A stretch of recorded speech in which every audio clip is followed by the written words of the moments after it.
Hello guys, আসসালামু আলাইকুম। কেমন আছেন? আশা করছি সবাই ভালো আছেন। আমিও ভালো আলহামদুলিল্লাহ আপনাদের দোয়ায়। তো ছোট্ট একটা ব্লগ। তো মাগুর মাছ মারতেছিলাম, যে মাগুর মাছ মাইরা তারপরে ভাত খাবো।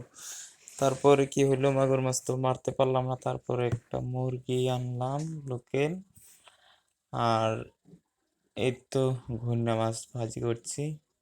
এগুলি দিয়ে খেয়ে ঘরে যাব। মাগুর মাছ এত কষ্ট করলাম, মারতেই পারলাম না। তারপরে মাগুর মাছ যেদিন ধরবো যেদিন আর একটা ব্লগ বানানোর চেষ্টা করব। কিন্তু মাগুর ধরবো, মাগুরটা একদম বড় ছিল, 7 কেজি হয়ে যাবে।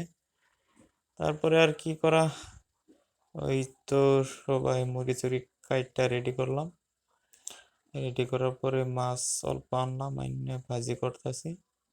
ওই যে সানটা হয়ে গেছে, সবজিটা আলু সিদ্ধ দিলাম। আলু সিদ্ধ দিয়ে আলুটা এদিকে দিব, আলুটা দিয়ে দিব। এই তো মাংস চান হয়ে গেছে প্রায়। তো ভিডিওটা বেশি লম্বা করি নাই, মনটা ভালো নাই। আমার মন ভালো নাই কেন জানেন? মাগুরটা মারতেছিলাম, মাগুরটা একবার ধরছে বসি, তারপরে আর ধরেনি। ভাত বহালাম, তারপরে জেনে তেনে ভাতটি রাঁধছি, রান্নার পরে ভাতটা আবার শর্ট মারা দিছে, মানুষ বেশি হয়ে গেছিল। তো আগে আমরা 4 জনের আইটেম করছিলাম, তারপরে মানুষ অল্প বেশি হয়ে গেছে, তার জন্য আবার ভাত বহালাম।